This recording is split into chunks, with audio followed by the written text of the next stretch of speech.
সংবিধান রচনা, making of Indian constitution. গণপরিষদ, কনস্টিটিউয়েন্ট অ্যাসেম্বলি গঠিত হয় 1946 সালের 16ই মে ক্যাবিনেট মিশনের প্ল্যান অনুযায়ী। ক্যাবিনেট মিশন ভারতে আসে 1946 সালের 24শে মার্চ। প্রথমে গণপরিষদে 389 জন সদস্য ছিলেন। পরে পাকিস্তানপন্থীরা আলাদা হয়ে গেলে সদস্য সংখ্যা দাঁড়ায় 299 জন। গণপরিষদের প্রথম অস্থায়ী সভাপতি ডক্টর সচিদানন্দ সিনহা, 9 থেকে 11 ডিসেম্বর 1946। গণপরিষদের প্রথম স্থায়ী সভাপতি ছিলেন ডক্টর রাজেন্দ্র প্রসাদ, 11 ডিসেম্বর 1946। সংবিধান তৈরির খসড়া কমিটি, ড্রাফটিং কমিটি গঠিত হয় 1947 সালের 29শে আগস্ট। সংবিধান তৈরির খসড়া কমিটি, যার সভাপতি ছিলেন ডক্টর বি.আর. আম্বেদকর। সংবিধান তৈরির খসড়া কমিটির অধিবেশন হয়েছিল 11টি। মোট কার্যদিবস ছিল 114 দিন। খসড়া কমিটির সদস্য চেয়ারম্যান হল B R. Ambedkar, N. Gopalaswami Ayyangar, Alladi Krishnaswami Iyer, K M Munshi, Mohammad Shahidullah, N. Madhav Rao B L. মিত্রের জায়গায়, টি.টি. কৃষ্ণমাচারী, ডি.পি. খৈতান মারা যাবার পর সংবিধানের ধারণা দেন এম.এন. রায়। ভাষা কমিশন গঠিত হয় 1955 সালে। চেয়ারম্যান ছিল বি.জি. খাড়ে। সংবিধান তৈরি করতে মোট সময় লেগেছিল 2 বছর 11 মাস 18 দিন। সংবিধান তৈরি হতে মোট ব্যয় হয়েছিল 64 লাখ টাকা। সংবিধান গৃহীত হয় 1949 সালের 26শে নভেম্বর। সংবিধান কার্যকরী হয় 1950 সালের 26শে জানুয়ারি। তবে নাগরিকত্ব নির্বাচনের মতো গুরুত্বপূর্ণ বিষয়গুলি 15টি ধারা 1949 সালের 26শে নভেম্বর থেকেই কার্যকরী হয়। গণপরিষদের 389 জন সদস্যের মধ্যে 292 জন নির্বাচিত হয়েছিলেন প্রদেশ থেকে, 93 জন মনোনীত হয়েছিলেন দেশীয় রাজ্য থেকে এবং 4 জন নমিনেটেড হয়েছিলেন চিফ কমিশনার্স অঞ্চল থেকে, দিল্লি, আজমির, মারোয়ার, কুর্গ এবং British Balochistan. Indian national Congress INC 208, all India Muslim League 73, অন্যান্য 15, প্রিন্সলি স্টেট 93 জন। মুসলিম লীগ 1947 সালের 16ই জুলাই গণপরিষদ ত্যাগ করায় মোট সদস্য সংখ্যা হয় 299 জন, যার মধ্যে 229 জন প্রদেশ থেকে নির্বাচিত হন, 70 জন প্রিন্সলি স্টেটস থেকে মনোনীত। মাউন্ট ব্যাটেন পরিকল্পনা 1947 সালের 3রা জুন। মুসলিম লীগ 1946 সালে 26শে অক্টোবর গণপরিষদে যোগ দিয়েছিল। মুসলিম লীগ 1947 সালের 16ই জুলাই গণপরিষদ ত্যাগ করে। গণপরিষদের উপদেষ্টা ছিলেন বি.এন. রাও, বেঙ্গল নরসিং রাও। ভারতের সংবিধানকে 1935 সালে ভারত শাসন আইনের ক্লোজড কপি বলেছিলেন এন. শ্রীনিবাসন। মূল সংবিধানে 22টি অংশ, 395টি ধারা এবং 8টি তালিকা ছিল। বর্তমানে সংবিধানে 22টি অংশ, 448টি ধারা এবং 12টি তালিকা আছে। সংবিধানের জনক, father of the Indian constitution হলেন ডক্টর বি.আর. আম্বেদকর। 26শে নভেম্বর 1949 সংবিধানের স্বাক্ষর করেছিলেন 284 জন সদস্য।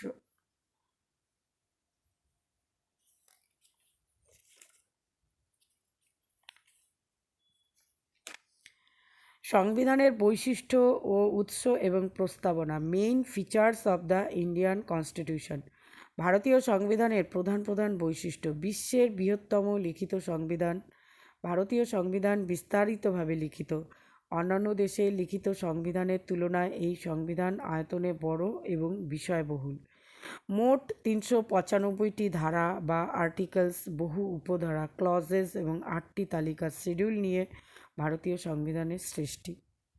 সংবিধানের প্রাধান্য। ভারতে সংবিধানের প্রাধান্য প্রতিষ্ঠিত হয়েছে। ভারতের সংবিধান হলো দেশের মৌলিক ও সর্বোচ্চ আইন। সরকারের যাবতীয় ক্ষমতার একমাত্র উৎস হলো এই সংবিধান।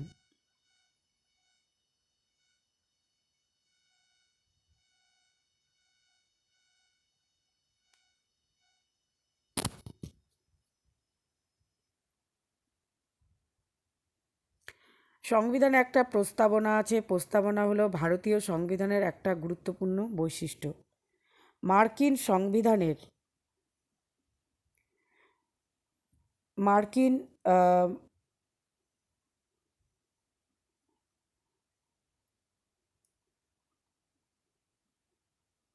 মার্কিন সংবিধানের প্রস্তাবনার অনুকরণে এর সৃষ্টি। প্রস্তাবনাকে সংবিধানের মুখ্য বন্ধ বা ভূমিকা বলা হয়। সার্বভৌম, সমাজতান্ত্রিক, ধর্মনিরপেক্ষ, গণতান্ত্রিক, প্রজাতন্ত্র। সংবিধানের প্রস্তাবনায় ভারত রাষ্ট্রকে একটি সার্বভৌম, সমাজতান্ত্রিক, ধর্মনিরপেক্ষ, গণতান্ত্রিক, প্রজাতন্ত্র, sovereign, socialist, secular, democratic Republic হিসাবে ঘোষণা করা হয়েছে। যুক্তরাষ্ট্রীয় শাসন ব্যবস্থা। ভারতের শাসন ব্যবস্থা যুক্তরাষ্ট্রীয়। যুক্তরাষ্ট্রীয় শাসনতন্ত্রের বৈশিষ্ট্য অনুসারে এখানে কেন্দ্রীয় ও রাজ্য সরকারগুলির মধ্যে ক্ষমতা বণ্টিত হয়েছে। পার্লামেন্টারি শাসন ব্যবস্থা। গ্রেট ব্রিটেনের শাসন ব্যবস্থার অনুকরণে ভারতেও পার্লামেন্টারি শাসন ব্যবস্থা গ্রহণ করা হয়েছে। মৌলিক অধিকার। সংবিধানের ৩য় অধ্যায়ে ১২ থেকে ৩৫ নম্বর ধারার মধ্যে ৬ শ্রেণীর মৌলিক অধিকার নাগরিকদের দেওয়া হয়েছে। নির্দেশমূলক নীতি। মৌলিক অধিকার ছাড়াও ভারতীয় সংবিধানে আরও কতগুলি অধিকার অন্তর্ভুক্ত আছে। এগুলিকে রাষ্ট্র পরিচালনার ক্ষেত্রে নির্দেশমূলক নীতি, directive principles of state policy বলে। ভারতের সুপ্রিম কোর্ট। সংবিধান অনুসারে ভারতেও একটা যুক্তরাষ্ট্রীয় আদালত আছে, এর নাম সুপ্রিম কোর্ট। বিচার বিভাগের স্বাধীনতা। ভারতের বিচার বিভাগ যাতে নিরপেক্ষ ও স্বাধীনভাবে নিজের দায়িত্ব সম্পাদন করতে পারে তার জন্য সংবিধানে বিচার বিভাগীয় স্বাধীনতার ব্যবস্থা করা হয়েছে। সংসদীয় সার্বভৌমত্ব ও বিচার বিভাগীয় প্রাধান্যের মধ্যে সামঞ্জস্য। ভারতে মোটামুটিভাবে পার্লামেন্টের সার্বভৌমত্ব স্বীকার করা হয়েছে। ভারতের সংবিধান হলো দেশের মৌলিক ও সর্বোচ্চ আইন। পার্লামেন্ট এই সংবিধান সংশোধন করতে পারে। ভারতীয় সংবিধান অংশত সুপরিবর্তনীয় এবং অংশত দুষ্পরিবর্তনীয়। যুক্তরাষ্ট্রীয় সংবিধান দুষ্পরিবর্তনীয় হয়। অনুন্নত শ্রেণীর স্বার্থে বৈষম্যমূলক সংরক্ষণ। ভারতে সাম্যের আদর্শ গ্রহণ করা হয়েছে। এই আদর্শকে কার্যকর করার জন্য সাম্প্রদায়িকতাকে নির্মূল করার কথা বলা হয়েছে। তবে ভারতের অনুন্নত শ্রেণীর স্বার্থ সংরক্ষণের উদ্দেশ্যে সংবিধানের বিশেষ ব্যবস্থার উল্লেখ আছে।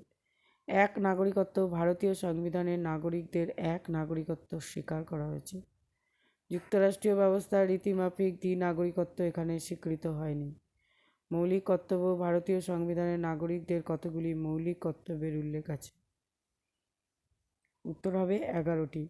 কতগুলি রাজ্যের জন্য বিশেষ ব্যবস্থা। সংবিধানে 370 ধারায় কাশ্মীরের জন্য এবং 371 ধারায় আসাম, মণিপুর, সিকিম, নাগাল্যান্ড প্রভৃতি রাজ্যের স্বার্থে কিছু বিশেষ ব্যবস্থার উল্লেখ আছে। সার্বজনীন প্রাপ্তবয়স্কের ভোটাধিকার। ভারতীয় সংবিধানে আর একটা বৈশিষ্ট্য হল সার্বজনীন প্রাপ্তবয়স্কের ভোটাধিকারের স্বীকৃতি। বিশ্ব শান্তি আদর্শ। ভারতের সংবিধানে সৌভ্রাতৃত্ব ও বিশ্ব শান্তির আদর্শ ঘোষণা করা হয়েছে। ভাষা সম্পর্কিত ব্যবস্থা। সংবিধানের সপ্তদশ অধ্যায় 343 থেকে 351 নম্বর ধারার মধ্যে ভাষা সংক্রান্ত সাংবিধানিক নির্দেশের উল্লেখ আছে। দলত্যাগ বিরোধী ব্যবস্থা। সংবিধানের সপ্তদশ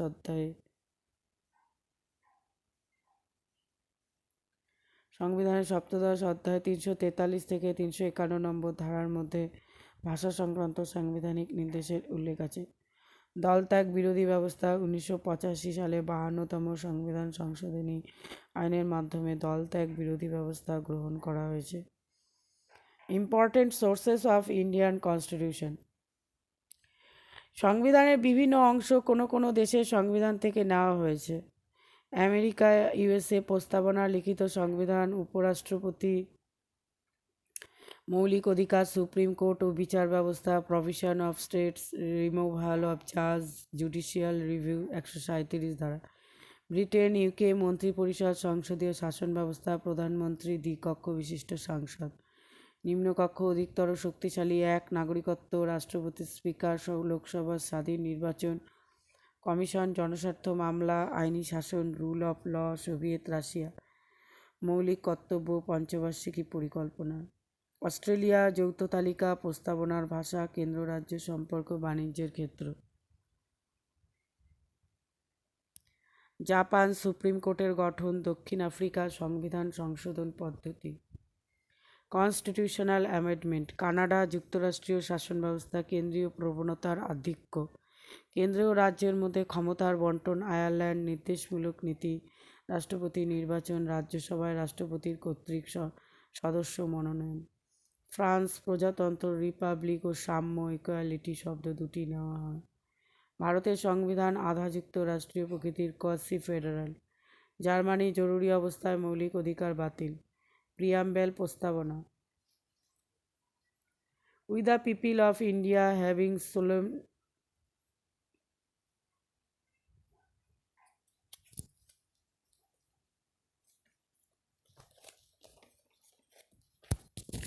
আমরা ভারতের জনগণ, we the people of India. প্রস্তাবনার শুরুতেই আমরা ভারতের জনগণ শব্দগুলো সংযুক্ত হয়েছে। প্রস্তাবনাটি শুরু হয়েছে আমরা ভারতের জনগণ বলে এবং শেষ হয়েছে এই বলে আমাদের গণপরিষদে আজ 1949 সালের 26শে নভেম্বর এই সংবিধান গ্রহণ ও বিধিবদ্ধ করছি এবং নিজেদের অর্পণ করছি। সার্বভৌম সমাজতান্ত্রিক ধর্মনিরপেক্ষ গণতান্ত্রিক সাধারণতন্ত্রের sovereign socialist secular democratic republic. প্রস্তাবনায় ভারতকে সার্বভৌম সমাজতান্ত্রিক ধর্মনিরপেক্ষ গণতান্ত্রিক সাধারণতন্ত্র হিসাবে অভিহিত করা হয়েছে। সার্বভৌম, সোভারিন। সোভারিন কথাটির অর্থ হলো ভারত আভ্যন্তরীণ এবং বহির ব্যাপারে সকল রকম বৈদেশিক নিয়ন্ত্রণ থেকে মুক্ত। সার্বভৌমিকতা বলতে রাষ্ট্রের চূড়ান্ত ক্ষমতাকে বোঝায়। এর দুটি দিক আছে, আভ্যন্তরীণ এবং বাহ্যিক। আভ্যন্তরীণ সার্বভৌমিকতার অর্থ হলো রাষ্ট্রের রাজ্য ক্ষেত্রের মধ্যে রাষ্ট্রের আইন হলো চরম, চূড়ান্ত ও অবাধ। রাষ্ট্রের ভৌগোলিক সীমার মধ্যে এর ঊর্ধ্বে বা বাইরে কেউ থাকতে পারে না। বাহ্যিক সার্বভৌমিকতা বলতে বহিঃশত্রুর নিয়ন্ত্রণবিহীনতাকে বোঝায়। অধ্যাপক গেটেল প্রমুখ রাষ্ট্রবিজ্ঞানীরা এক্ষেত্রে স্বাধীনতা শব্দটি ব্যবহার করার পক্ষপাতী। সমাজতন্ত্র, সোশিয়ালিস্ট। মূল সংবিধানের প্রস্তাবনায় সমাজতন্ত্র সোশিয়ালিস্ট শব্দটি ছিল না। 1976 সালে সংবিধানের 42তম সংশোধন অনুসারে ভারতে সমাজতান্ত্রিক রাষ্ট্র হিসাবে অভিহিত করা হয়েছে, কিন্তু কী ধরনের সমাজতন্ত্র প্রতিষ্ঠিত হবে সেই বিষয়ে সংবিধানে কিছু বলা নেই। সমাজতন্ত্রের মূল বক্তব্য অনুসারে উৎপাদনের উৎসগুলি সামাজিক মালিকানা এবং উৎপন্ন সামাজিক দ্রব্যসীমার সামাজিক মালিকানার বণ্টন ব্যবস্থাকে বোঝায়। সমাজতন্ত্র শব্দটি গণতান্ত্রিক সমাজবাদের দৃষ্টিকোণ থেকে ব্যাখ্যা করা দরকার। দারিদ্র্য মোচন ও জনকল্যাণকর রাষ্ট্র প্রতিষ্ঠার উদ্দেশ্যে গৃহীত কার্যক্রমের মধ্যেই ভারতীয় সমাজতন্ত্রের মূল নিহিত আছে। ধর্মনিরপেক্ষ, সেকুলার। সংবিধানের 42তম সংশোধনের মাধ্যমে ধর্মনিরপেক্ষ শব্দটিও প্রস্তাবনায় সংযুক্ত হয়েছে। এর অর্থ হলো রাষ্ট্র কোনো বিশেষ ধর্মের প্রতি পক্ষপাতিত্ব করবে না। ধর্মের ভিত্তিতে মানুষে মানুষে রাষ্ট্র কোনো পার্থক্য করবে না। ধর্মের ব্যাপারে রাষ্ট্র হবে সম্পূর্ণ নিরপেক্ষ। গণতন্ত্র, ডেমোক্রেটিক। প্রস্তাবনায় গণতন্ত্র শব্দটি ব্যবহৃত হয়েছে। সংকীর্ণ অর্থে গণতন্ত্র বলতে রাষ্ট্রনৈতিক গণতন্ত্রকে বোঝায়। এর অর্থ হলো সরকার গঠন ও পরিচালনার বিশেষ ব্যবস্থা। এই ব্যবস্থায় জনগণের দ্বারা নির্বাচিত প্রতিনিধিদের হাতে শাসন ক্ষমতা ন্যস্ত থাকে। ভারতে রাষ্ট্রনৈতিক গণতন্ত্র প্রতিষ্ঠার ব্যবস্থা সংবিধানের 326 ধারায় গৃহীত হয়েছে। প্রাপ্তবয়স্কদের ভোটাধিকারের স্বীকৃতি, আইনের অনুশাসন এবং স্বাধীন বিচার বিভাগের মাধ্যমে ভারতের রাষ্ট্রনৈতিক গণতন্ত্র প্রতিষ্ঠিত হয়েছে। ভারতে জনপ্রতিনিধিদের হাতেই শাসন ক্ষমতা ন্যস্ত আছে। সাধারণতন্ত্র, রিপাবলিক। প্রস্তাবনায় গণতন্ত্রের সঙ্গে সাধারণতন্ত্র শব্দটিও ব্যবহৃত হয়েছে। সাধারণভাবে গণতন্ত্র ও সাধারণতন্ত্র সমর্থক বলে প্রতিপন্ন হয়, কিন্তু উভয়ের মধ্যে গুরুত্বপূর্ণ পার্থক্য বর্তমান। গণতন্ত্রের মতো সাধারণতন্ত্রেও জনপ্রতিনিধিদের দ্বারা পরিচালিত সরকার থাকে। অধিকন্তু সাধারণতন্ত্রে রাষ্ট্রপ্রধানের পদ হয় নির্বাচনমূলক। এখানে বংশানুক্রমিক বা উত্তরাধিকারমূলক কোনো রাজপদ থাকে না। রাষ্ট্রপ্রধান জনগণের দ্বারা নির্দিষ্ট সময়ের জন্য নির্বাচিত হন। সাধারণতন্ত্রে জনগণের সর্বোচ্চ রাজনৈতিক ক্ষমতা স্বীকার করা হয়। ভারতের রাষ্ট্রপ্রধান হলেন রাষ্ট্রপতি। রাষ্ট্রপতি পদ নির্বাচনমূলক। তিনি 5 বছরের জন্য জনগণের দ্বারা অপ্রত্যক্ষভাবে নির্বাচিত হন। তাছাড়া এখানে ক্ষমতা জনগণের হাতেই ন্যস্ত আছে। এখানে সকল রকম শ্রেণীগত সুযোগ সুবিধা ও বৈষম্যের সুযোগ সুবিধা ও বৈষম্যকে বিলুপ্ত করা হয়েছে। এইভাবে আদর্শগত অর্থেও ভারতে সাধারণতন্ত্র প্রতিষ্ঠিত। ভ্রাতৃত্ববোধ, ফ্র্যাটার্নিটি। প্রস্তাবনার শেষে ব্যক্তির মর্যাদা এবং জাতীয় ঐক্য ও সংহতি রক্ষার জন্য সকল নাগরিকের মধ্যে ভ্রাতৃত্ববোধ সৃষ্টির কথা বলা হয়েছে। সংবিধানের 42তম সংশোধনের মাধ্যমে সংহতি শব্দটি সংযুক্ত করা হয়েছে। ভারতীয় মাত্রেই একই দেশমাতার সন্তান, এই ধারণা সকলের মধ্যে জাগ্রত করাই এর উদ্দেশ্য। প্রত্যেক নাগরিকের প্রতি সকল নাগরিকের শ্রদ্ধা, সম্মান ও ভ্রাতৃত্ববোধ ছাড়া দেশের ঐক্য ও সংহতি বজায় রাখা অসম্ভব।